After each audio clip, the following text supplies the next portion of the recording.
Muy buenas tardes a todos. Desde Monterrey, Nuevo León, les saluda su servidora Josefina Flores, presidenta del Colegio de Enfermeras Quirúrgicas. Y como Lupita, buenas tardes. Hola, buenas tardes. También les saluda la Federación Mexicana de Enfermería Quirúrgica. Bienvenidos todos. Así es. Esta tarde, pues ya saben que nos acompaña la maestra Lupita Rangel. Y bueno, en estos últimos meses prevalece una nueva normalidad con respecto a lo que llamamos COVID. Los procedimientos quirúrgicos urgentes en pacientes sintomáticos deben retrasarse si es posible. Cualquier procedimiento urgente en el que las pruebas sean positivas deben ser aprobado por el médico anestesiólogo, el cirujano, y si se aprueba el procedimiento, pues el personal debe usar equipo de protección personal completo y seguir el protocolo de acuerdo al hospital para atender a estos pacientes que son COVID. Los pacientes que son asintomáticos programados para procedimientos de alto riesgo que resulten negativos para el SARS-CoV-2 y los pacientes asintomáticos programados para procedimientos de bajo riesgo pueden proceder a la cirugía donde los miembros del quirófano solo requieren vestimenta quirúrgica estándar. Bueno, esta y más recomendaciones veremos esta tarde, todas ellas relacionadas con la seguridad tanto del paciente como del personal que participa en la cirugía. Y pues contamos con la presencia de la maestra Guadalupe Rangel Leija, la licenciada María Guadalupe Rangel Leija, es enfermera especialista quirúrgica, cuenta con un curso de administración en los servicios de enfermería. Ella es jubilada del Instituto Mexicano del Seguro Social como subjefe de enfermería en Saltillo, Coahuila. Ha ocupado puesto de jefa de enfermeras en el Hospital General de ahí de Saltillo en el 2018 y actualmente es coordinadora de enfermería de calidad y de certificación de hospitales de los servicios de salud en el estado de Coahuila. Es presidenta actual del Colegio de Enfermería Quirúrgica de este estado y coordinadora de asuntos internacionales aquí en esta Federación de Enfermeras Quirúrgicas, de la FEMEC. Bueno, pues, adelante, maestra Lupita.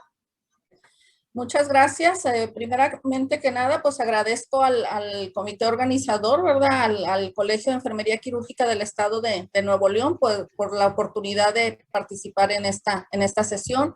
Igualmente agradezco a Lupita, la presidenta de la Federación Mexicana de Enfermería Quirúrgica.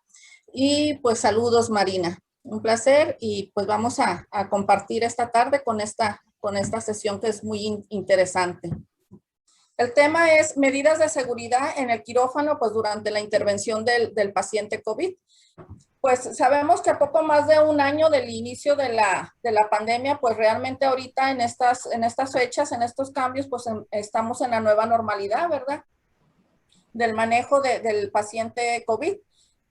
Luego de que el sistema de salud se viera obligado pues a readaptar toda su operación en los quirófanos, ¿verdad? Sus reconversiones que se hicieron durante este tiempo de pandemia, pues ahora se convierten ya nuevamente, pero pues ahora ya con un protocolo de medidas que pues ahora sí que están muy estrictas, este protocolo que permite pues sobre todo dar una mayor seguridad a los pacientes y sobre todo al personal de salud que está al frente de esta pandemia.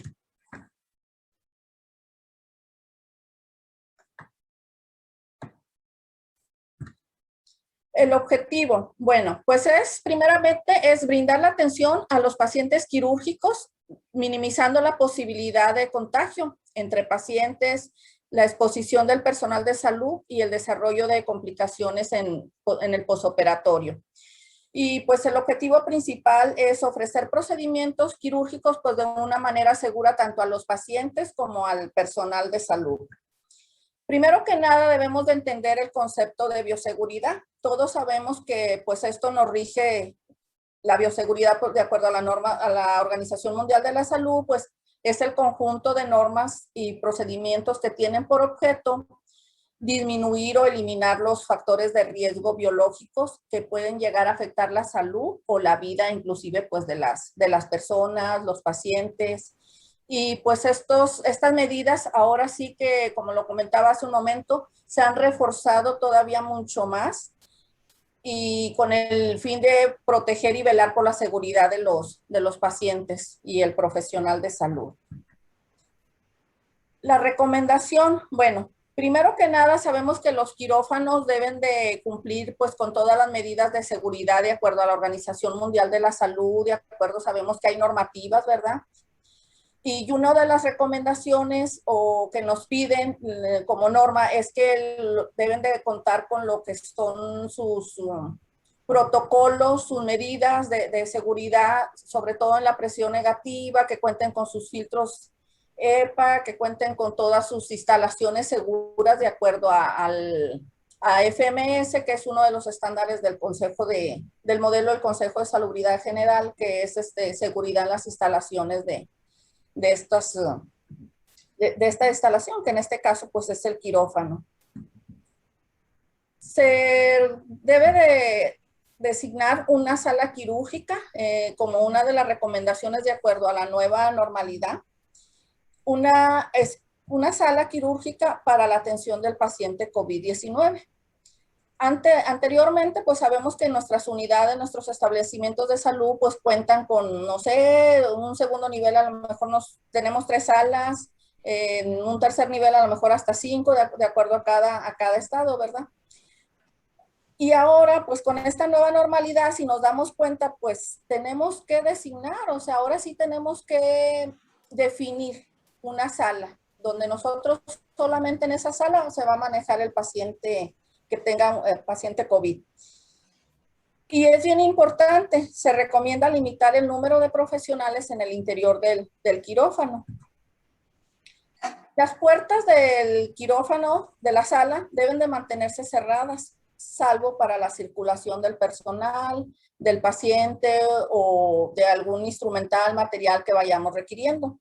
Se debe de colocar un aviso en las puertas de la sala de quirófano donde diga la leyenda que es con manejo o atención del paciente COVID, para que también nosotros, el otro personal, los compañeros, identifiquemos y sepamos definir que en estas áreas, pues en esta sala no vamos a poder entrar. Los servicios quirúrgicos se van a evaluar de acuerdo a la necesidad de intervención, se va a evaluar el riesgo, el beneficio y la situación clínica del paciente. Esto con el objetivo de que, primero que nada, qué patologías tiene este paciente que va a ser sometido a alguna cirugía. Tenemos que valorar si el paciente, cuánto tiempo va a ser el tiempo quirúrgico que se va a someter dentro de la sala. Si el paciente después de ser intervenido va a requerir de algún ingreso a unidad de cuidados intensivos. Esto es bien importante, estas valoraciones. Para los casos de cirugía electiva, pues se debe de considerar que todos los pacientes programados se les debe de realizar un triage respiratorio. Esto es con la nueva normalidad lo que nos está pidiendo. Un triage respiratorio en el cual nosotros vamos a detectar si el paciente trae alguna posible infección por el SARS-CoV-2. Y este cuestionario o este test consta de una serie de preguntas que van dirigidas a la detección del riesgo de infección o enfermedad COVID. Y este cuestionario es referente a los síntomas que ya conocemos, si el paciente ha presentado fiebre, tos seca, cansancio o los síntomas que son menos comunes que pues están relacionados con el COVID-19 o el SARS-CoV-2. Dolor de garganta, si tiene diarrea, si ha presentado conjuntivitis, si tiene la pérdida de sentido, del olfato o del gusto. Y también es bien importante que definamos qué síntomas graves este paciente puede también manifestarnos, como es la sensación de falta de aire, puede presentarse dolor o presión opresivo en el pecho o de hecho una incapacidad para hablar o moverse. Es bien importante que nosotros detectemos estos síntomas para poder nosotros valorar o evaluar a nuestro paciente. En caso de que durante la valoración prequirúrgica el médico internista, el médico anestesiólogo o el cardiólogo identificaran a un paciente que sea sospechoso o que traiga alguna enfermedad respiratoria viral, mediante el interrogatorio que le estamos haciendo, que es el triage respiratorio con la nueva modalidad, o que presente alteraciones en sus estudios de laboratorio o en sus rayos X de tórax, que traiga allí alguna infiltración, ¿verdad? Pues debe de realizarse una nueva valoración prequirúrgica posterior a los 14 días. Entonces, por lo tanto, por el momento, pues no pueden programar al paciente.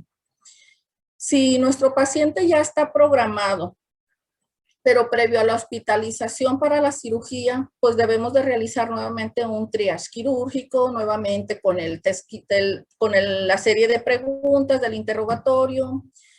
Si este paciente cuenta con una definición operacional que cuente con alguno de los síntomas que nos sospechemos que este paciente tiene la enfermedad o que está con enfermedad viral respiratoria, pues hay que reprogramar la cirugía. Al menos 14 días posteriores, pues ahora sí que se reprograma, pero también pues hay que darle prioridad, ¿verdad?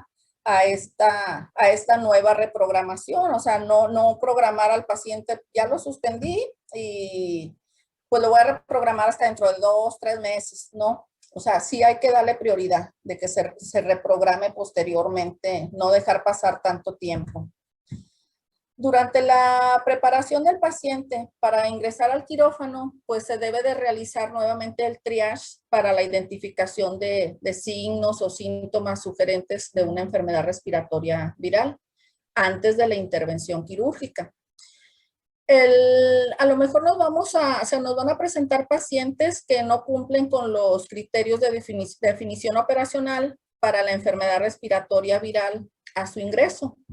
Sin embargo, durante su estancia a la cirugía, el paciente puede presentar síntomas como son pues, la fiebre, tos, y saturación de oxígeno abajo de 90.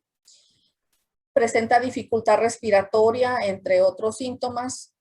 Este paciente, la recomendación es que se mantenga en observación durante 24 a 48 horas con apego a las precauciones por contacto y gotas, para decidir si su cirugía se lleva a cabo o tendríamos que reprogramarlo. Aquí es muy importante también que el personal tome las medidas precautorias, ¿verdad? Sobre todo con el uso del equipo de protección.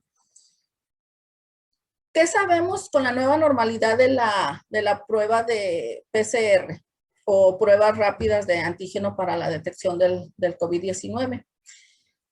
Estas no se van a realizar para la programación de cirugía, toda vez que las mismas se puedan realizar a los pacientes solamente que presenten síntomas, que se haga un muestreo, ¿verdad? De un porcentaje de muestreo, entonces es cuando pues se va a sugerir que se tome la muestra. Pero con la nueva normalidad nos menciona que no se deben de solicitar ya lo que son las muestras. Esto está emitido por la Secretaría de Salud. Y se dice también que pues no se requiere contar con una prueba negativa para la reprogramación. Si nosotros ya reprogramamos a nuestro paciente después de 10 días que ya pasaron los síntomas y que la prueba pues de que la prueba haya sido positiva, pues ya no es necesario. Ya no es necesario que se solicite nuevamente una muestra. Para los casos donde se considere que el paciente se encuentre que el paciente no nos pueda manifestar qué síntomas presenta, entonces sí es necesario que se tenga que tomar una muestra del PCR, pero sobre todo las precauciones, el equipo de protección personal. En caso de pacientes con estado de conciencia afectado sospechoso, el personal debe de no olvidarse, ¿verdad?, de utilizar este equipo de protección personal. En los casos de cirugía de urgencia, no se toma tampoco la muestra de PCR, por lo que se recomienda pues el apego a las medidas preventivas. En caso de que el paciente requiera de una intubación o exista la posibilidad de la generación de aerosoles, así como la intervención quirúrgica de sitios anatómicos con una carga viral muy alta, pues debemos de protegernos. Sabemos de antemano que pues este virus ha dejado pues secuelas, ha dejado manifestaciones, ha dejado pues ahora sí que pérdidas de los mismos compañeros, de mucho personal de salud, familiares. Entonces, pues sí es bien recomendado, es muy recomendado que nosotros pues que tomemos conciencia y que no digamos, ay no, pues igual ahorita ya no hay casos de COVID, o sea, no se vale que estemos bajando la guardia, al contrario, o sea, no nos confiemos, utilicemos nuestro equipo de protección personal, sobre todo cuando no tenemos una certeza de que el paciente sea positivo o negativo. Bueno, el equipo de protección personal que nos mencionan que debemos de utilizar, pues es, ya lo conocemos, lo que son los gogles, el cubrebocas, la bata, los guantes, el overol. Las recomendaciones del equipo de protección personal en áreas quirúrgicas pues va a variar de acuerdo al tipo de cirugía.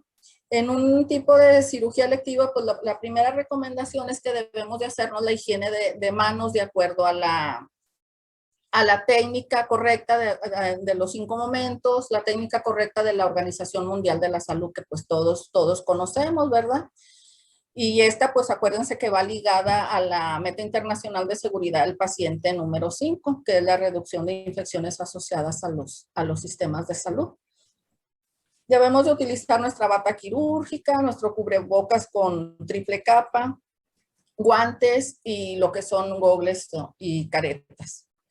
Pero cuando es una cirugía urgente, y sobre todo que el paciente es sospechoso o que está expuesto a la generación de aerosoles, pues allí sí es recomendable que se utilice el cubrebocas N95.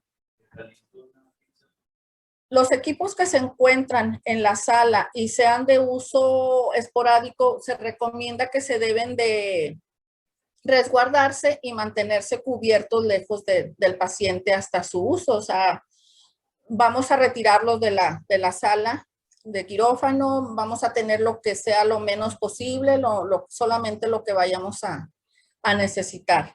Se recomienda también que se haga una preverificación de los equipos, pues que se encuentren calibrados previo al ingreso del paciente, pues porque todo esto nos va a evitar que nos demoremos o que perdamos más tiempo en la sala quirúrgica.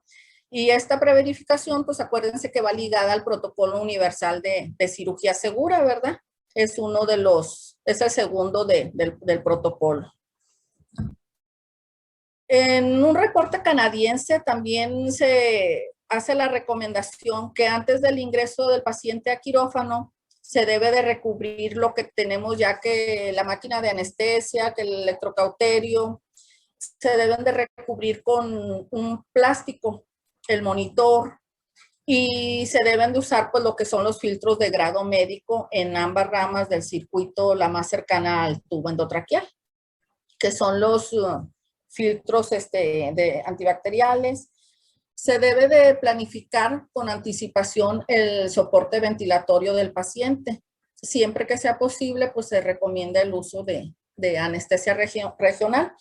Se nos sugiere, ¿verdad?, que lo menos posible que sea necesario que se realice o que se aplique lo que es la anestesia general, porque pues sabemos de antemano que con este procedimiento pues el riesgo de aerosoles y el riesgo de contaminación pues va a ser más alto tanto para el personal como para el paciente.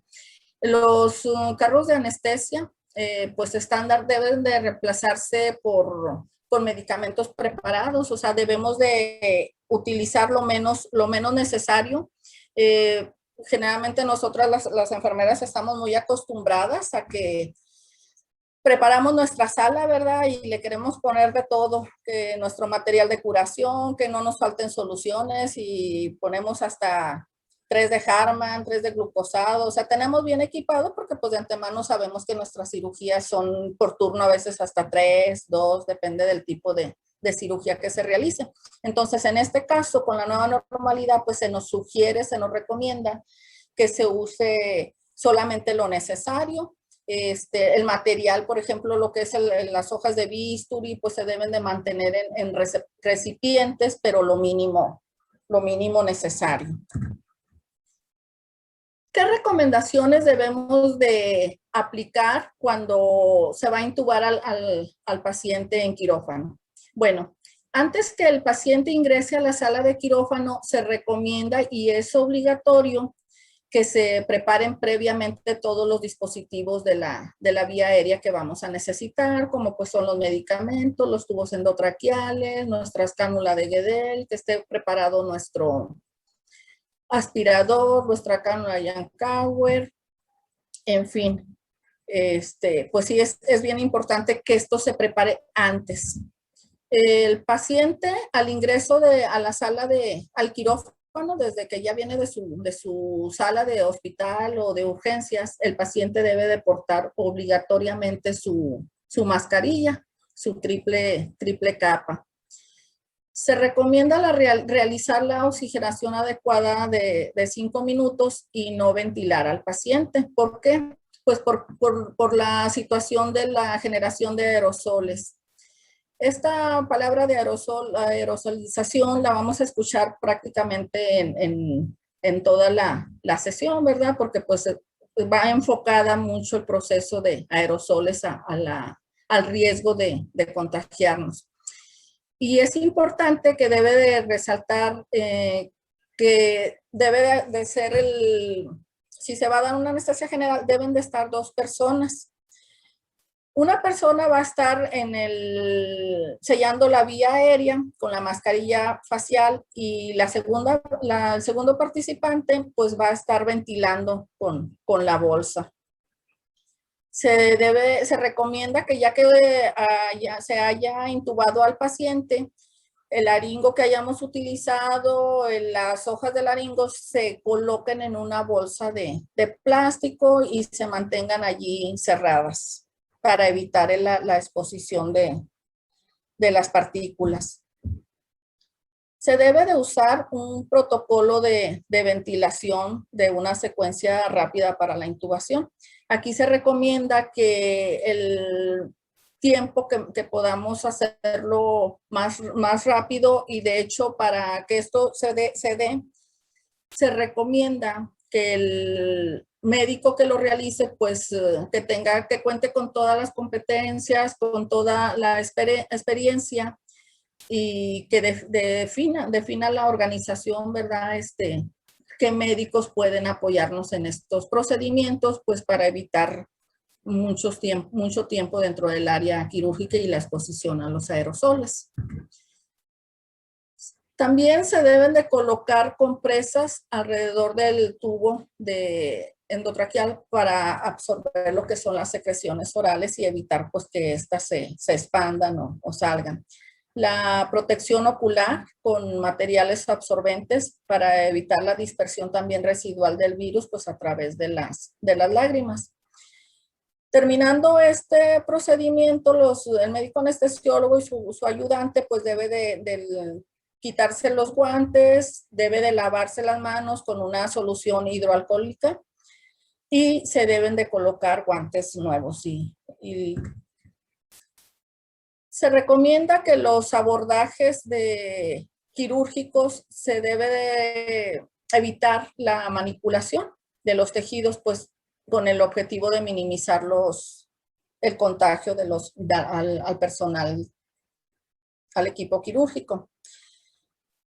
También es bien importante que no utilicemos lo que es el electrocauterio o el ligatures, por la situación de que pues también nos si no tenemos o si no contamos con extintores de humo o con los filtros, pues esto es un alto riesgo para la generación de aerosoles y obvio el contagio, el riesgo de contagiar del personal de salud pues es más alto. ahora sí que, como les comentaba hace unos días a mis compañeras, les digo, estamos volviendo ahora sí que a la antigüedad cuando iniciábamos, cuando no había electrocauterios, cómo era que se hacían los procesos de hemostasia. Pues usábamos lo que era el CADGU simple. Bueno, pues ahora en la actualidad, con esta nueva modalidad, se nos está recomendando que en lugar de utilizar hacer hemostasia con el electrocauterio, que lo realicemos con una hemostasia mecánica como es pues el CADGU simple, que es lo que se utilizaba para hacer hemostasia. Otra de las nuevas recomendaciones es que la enfermera quirúrgica y la enfermera circulante deben de preparar la mesa del instrumental antes de la entrada del paciente. Debe de permanecer también una enfermera fuera de la sala de quirófano para estar pasando lo que es el material, los medicamentos o lo que se vaya ofreciendo. No es recomendable, el paciente debe de, cuando se le va a intubar o a realizar su anestesia general, solamente debe de estar dentro de la sala el paciente y el médico anestesiólogo y su ayudante. Debe de estar fuera de la sala lo que es el médico, el cirujano, la enfermera quirúrgica, la enfermera circulante. Hasta que ya se haya intubado el paciente, entonces se recomienda que accesen a la sala el personal restante. Las recomendaciones que se hacen en cirugía laparoscópica, pues hay mucha polémica en este tipo de cirugía por laparoscopía, porque se tiene la idea de que pues hay mayor riesgo, ¿verdad?, de los aerosoles por el CO2 y por lo que se manipula, pero no hay una evidencia científica que nos diga pues que realmente esto sí está aceptado o que sí está sucediendo. Entonces, aquí pues es bien importante que se usen los filtros al momento tanto de la exsuflación o las unidades cuando se realiza la succión al vacío. Este procedimiento se dice que debe de ser realizado por el cirujano también, igual que el anestesiólogo, pues el establecimiento debe de definir, ¿verdad?, qué personal cuenta con las competencias, pues que tenga más experiencia, y todo esto es con el fin de reducir el tiempo quirúrgico y que el personal esté expuesto a estos riesgos. Se recomienda ajustar bien lo que son los trócares a la piel, que no tengamos la certeza, ¿verdad?, que nos aseguremos que el CO2 o el dióxido de carbono del neumoperitoneo no se vaya a estar fugando. Y de la misma manera que anteriormente les mencionaba, cuando en la intubación el tubo endotraqueal, que pues utilizamos lo que eran el material como son gasitas dentro del tubo, pues para evitar la salida de estas partículas, pues igual aquí en los trócares también se recomienda que se realice este proceso, ¿verdad? Colocar una gasa húmeda alrededor de los trócares, pues para fijar bien y evitar la fuga del CO2. Se recomienda que las dosis de CO2 sean bajas, ¿verdad?, para insuflar el neumoperitoneo, porque pues entre más bajas sean, pues va a ser menos el riesgo que al momento de que ya se expulse, pues no sea tanto lo que se vaya a expulsar. El neumoperitoneo también se recomienda que debe ser evacuado solo por el puerto que tenga el sistema de filtración al momento de extraer lo que sea la pieza. Si es una cirugía de una colecistectomía, pues antes de extraer lo que es la vesícula o o antes de cerrar los puertos, pues se recomienda, ¿verdad?, que sea evacuado el neumoperitoneo. Se deben de evitar en la medida de todo lo que sea posible el uso de drenajes como son pues los Penrose, los drenajes de Jackson. Muchas de las veces pues dejamos sondas, como drenajes. Entonces, pues ahora sí que se hace como una recomendación en esta nueva modalidad de que pues evitarlos lo más que se pueda. Las incisiones, que deben de ser lo más pequeño posibles también. Esa es otra de las recomendaciones. El electrocauterio, si en caso de que se llegue a utilizar, pues se recomienda que sea también a un mínimo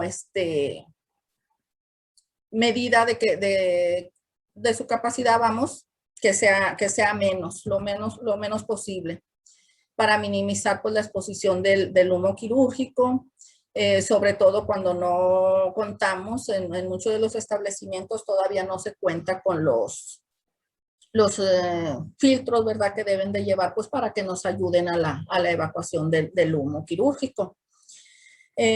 Siempre se recomienda el uso de aspiradores conectados siempre que se produzca el humo quirúrgico, y sistemas de filtración del humo quirúrgico, pues estar allí en el campo pues para evitar que también, o sea, que se esté aspirando para evitar la salida al externo.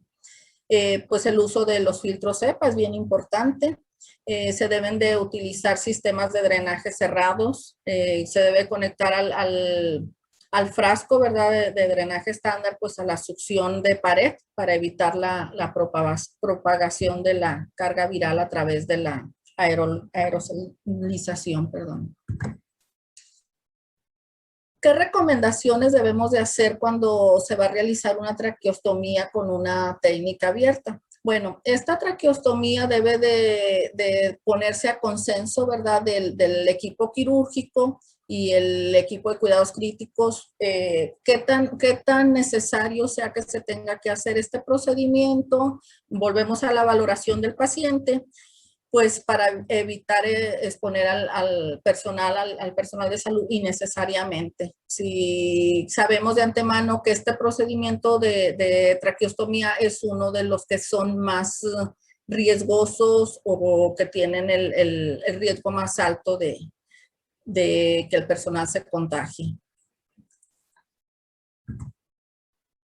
Se recomienda que en caso de que se llegue a realizar la traqueostomía, el paciente debe de estar pues ahora sí que bien relajado. Se debe de evitar en todo momento que hacer reflejos que nos provoquen accesos de tos, y pues ya que este es un procedimiento, ¿verdad?, con un alto grado de aerolización. Se recomienda pues utilizar el bisturí para evitar el esparcimiento de partículas aéreas si utilizamos el electrocauterio. Se debe de avanzar el tubo endotraqueal distalmente al sitio del ostoma con el balón, pues cerciorarse el médico, ¿verdad?, el médico anestesiólogo, que se encuentre bien inflado. Se debe de tener la ventilación, se debe el paciente en un momento de apnea antes de incidir lo que es la tráquea y al insertar la cánula traqueal. Se debe de inflar el balón y conectar el circuito cerrado. Si el balón de la cánula traqueal estuviera roto, no se debe de ventilar al paciente. Se debe de cambiar por otro, y pues de ahí la importancia, ¿verdad?, de que antes de que iniciemos el procedimiento, pues debemos de verificar, hacer una doble verificación, que el balón, insuflar el balón antes de incidir la tráquea, y que no estemos perdiendo tiempos en estos procedimientos. ¿Qué debemos de hacer en el manejo de piezas de patología? Bueno, anteriormente, ¿cómo manejábamos nuestras piezas? Estábamos con una rutina, ¿verdad?, de que pues inclusive hasta tomábamos el frasco, ¿verdad?, de la pieza de patología para membretarlo, hacerle su membrete y todo, pero no teníamos la precaución, vamos a como ahora con la nueva modalidad. Ahora se nos recomienda que el manejo debe de ser doblemente empaquetado, el frasquito o el recipiente donde contenga la pieza de patología, con una advertencia visible de que esta pieza pues se trata de un paciente de COVID. El paciente, después de esta del manejo de piezas de patología, para la recuperación se recomienda que debe de recuperarse en el área de quirófano. En el área de quirófano hasta que ya nosotros el médico anestesiólogo lo reanime, que ya está estable, que ya tiene la indicación de pasarse a su sala, se debe de mantener en el área de quirófano, ¿verdad? No debe de salir hasta que el paciente ya esté recuperado para pasar directamente a su sala. Es bien importante que se delimiten, ¿verdad?, los accesos de por dónde debe de accesar el paciente que es paciente de COVID. Igual, pues para el trayecto a la salida como a la entrada, pues se deben de delimitar esos accesos también. Se deben de desechar ya que se termina el procedimiento. También es otra de las recomendaciones que debe de desecharse todo lo que hayamos utilizado en la sala.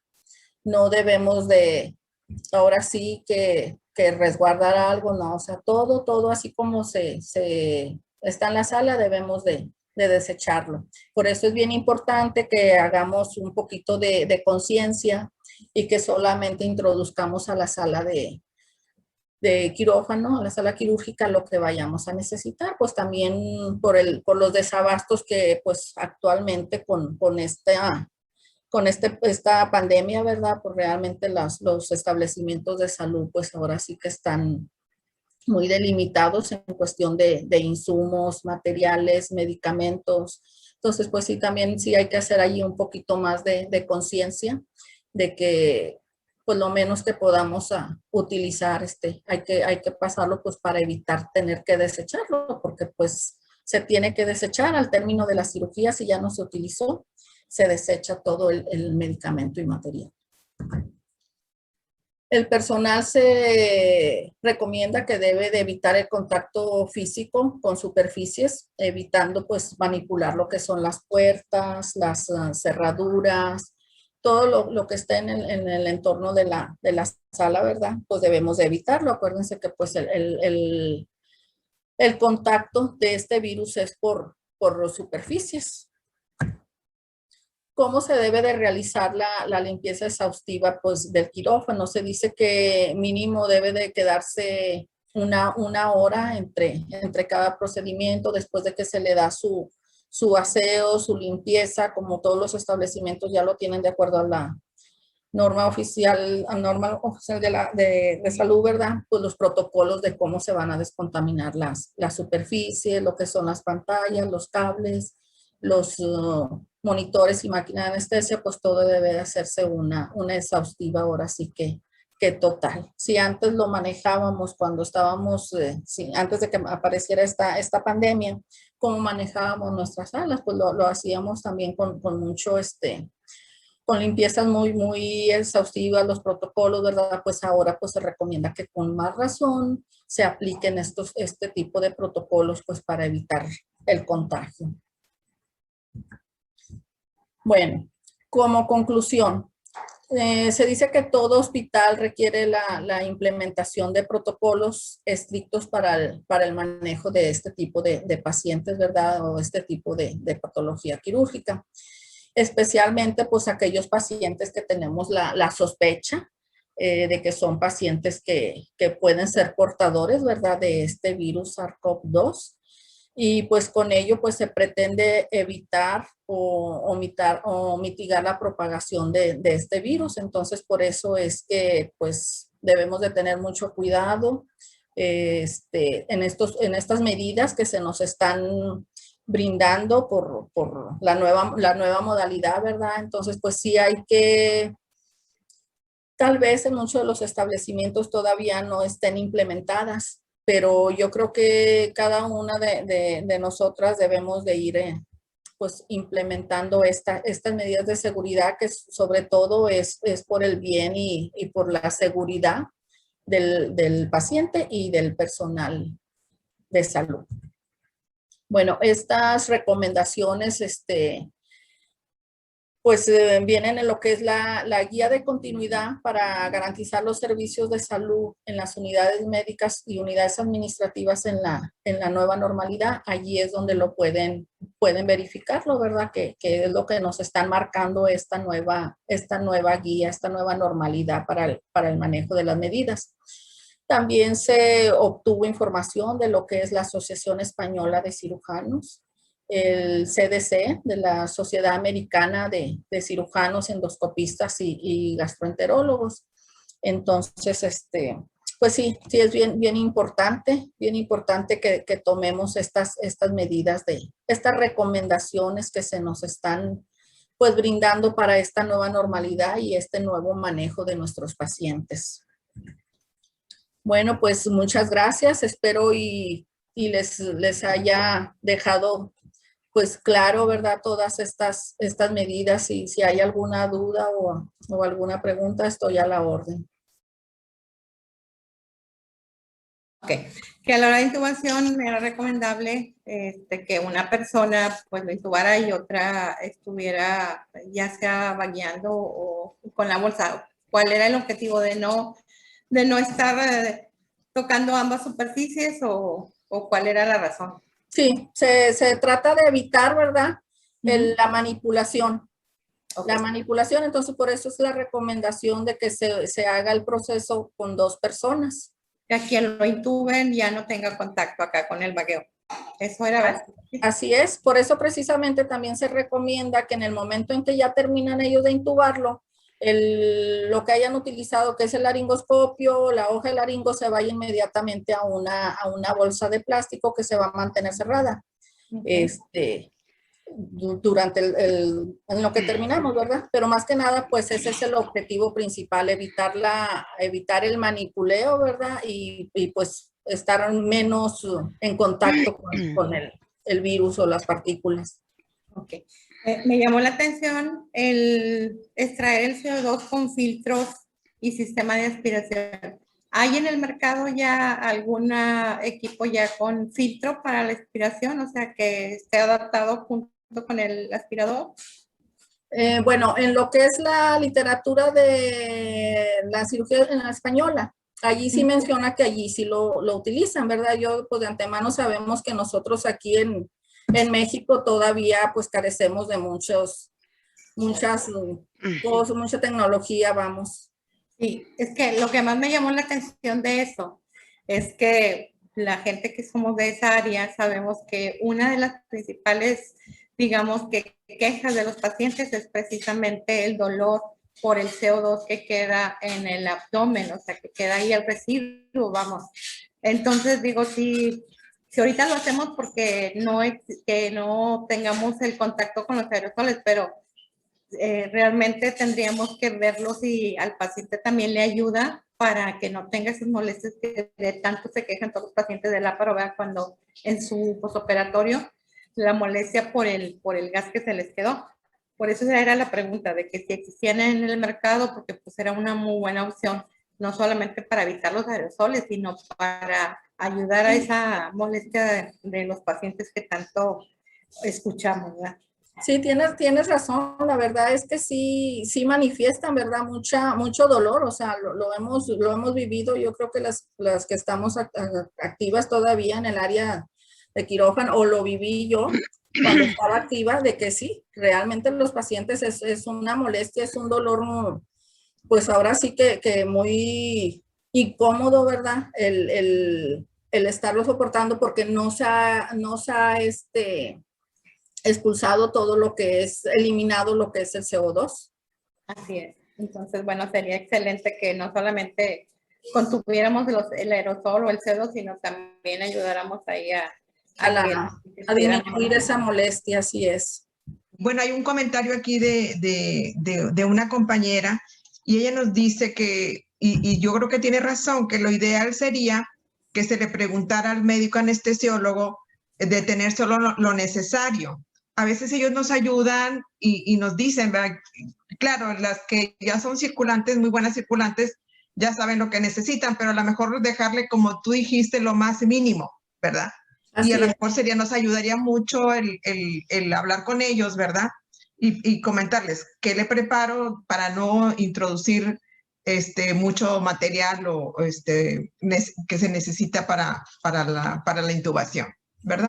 Así es, Fini. De hecho, José, una de las recomendaciones que igual ya a lo mejor la omití, es que debe de haber una comunicación muy entre el personal, entre el equipo, debemos de tener una muy buena comunicación, precisamente sí. para evitar todo esto, ¿verdad? De que no, pues yo dejé nada más lo que yo consideré que se iba a necesitar y resulta que el médico pues utiliza otra cosa y pues igual ahí empezamos el conflicto. Entonces, precisamente para evitar esto, pues sí, que haya una buena comunicación con el equipo quirúrgico.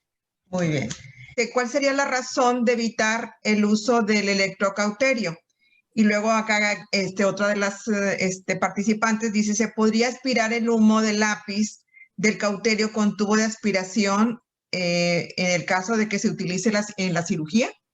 Sí, bueno, el objetivo de evitarlo es porque el riesgo de la generación de aerosoles es muy alto. Esa es la respuesta. Por eso se pide que no se evitarlo si no es necesario, ¿verdad? Y la otra respuesta o pregunta que me dices es que se puede aspirar dentro. Sí se puede aspirar, pero también se corre el riesgo. Entonces, si anteriormente hacíamos hemostasia con lo que eran las suturas, el catgut, ahorita pues se podemos mientras, ¿verdad? Yo creo que evitar este tipo de situaciones para que, pues para no estar tanto en contacto el personal de salud. Sí. Yo creo que, Lupita, estarás de acuerdo de que el SARS-CoV-2, esta pandemia, nos ha dejado muchas experiencias. Todas las quirúrgicas hemos vivido el participar en casos sépticos, ¿verdad? Y pues es claro, es un caso séptico donde se debe de llevar todo el protocolo. Un paciente que está diagnosticado ya con COVID y que tiene que operarse es un caso séptico. Y obviamente se tiene que seguir todo el protocolo que tú nos explicaste durante tu presentación. Entonces, que se nos quede claro, es un caso séptico, como lo hemos manejado. Entonces, nada más aquí, las precauciones, por ejemplo, lo que decías ahorita del cauterio, pues nuestra mascarilla, o sea, por eso tú lo mencionaste, el usar la N95. ¿Por qué? Porque eso, pues, obviamente nos va a proteger de esos aerosoles que se pudieran estar emitiendo porque estamos en riesgo, ¿verdad? Así es. De aspirar. Entonces, ese es mi comentario. Una última pregunta, Lupita, con respecto a las preguntas, es la última nada más. Una pregunta nomás dice Mar, dice, con respecto al instrumental quirúrgico, ¿lleva un tratamiento diferente a lo normal? No, se debe de manejar directamente también, igual como manejamos el caso séptico, ¿verdad? Dentro de la sala, bueno, aquí sí pues utilizamos, sabemos de antemano que hay ciertas soluciones con los antisépticos que debemos de limpiar nuestro instrumental, nada más lo único es que se deja dentro de la sala. Y también se recomienda que se introduzca lo mínimo, no sé, a lo mejor si vamos a hacer una colocación de una pleurotomía, una colocación de un pleurovac, pues utilizar lo mínimo necesario. Así es. Bueno, ahí entra, ¿no?, la limpieza en el punto de uso. Donde se está usando es la limpieza, nada de removerlo a otro lugar. Limpieza en el punto de uso y cuando se hace su limpieza, cepillado, ya lo sabemos, lo hemos visto, es sumergido, ¿sí? Por aerosoles siempre va a ser sumergido y el enzimático, para que degrade precisamente esos productos biológicos, ¿verdad? Muy bien. Es en cuanto a la pregunta, porque hay varias preguntas con respecto al instrumental. Así es. Bueno. Y aquí en cuanto a la contaminación, no olvidar, ¿sí? Será como si fuera una sala séptica, pero no olvidar que aquí es el aerosol la principal fuente de contaminación. Y entonces es donde nosotros tenemos que tener cuidado con nuestros ojos, por eso usar el gogle, ¿verdad? Porque la córnea, ¿verdad? Las lágrimas y usar nuestros cubrebocas también es importante, el N95, que eso a veces lo dejamos de lado y no, para nada, con mayor razón en caso de COVID. Y los filtros EPA, porque sí, aplicar los filtros EPA, que son los de alta eficiencia, sobre todo en el equipo de anestesia, que a veces en otras cirugías no se usa, pero aquí es recomendable.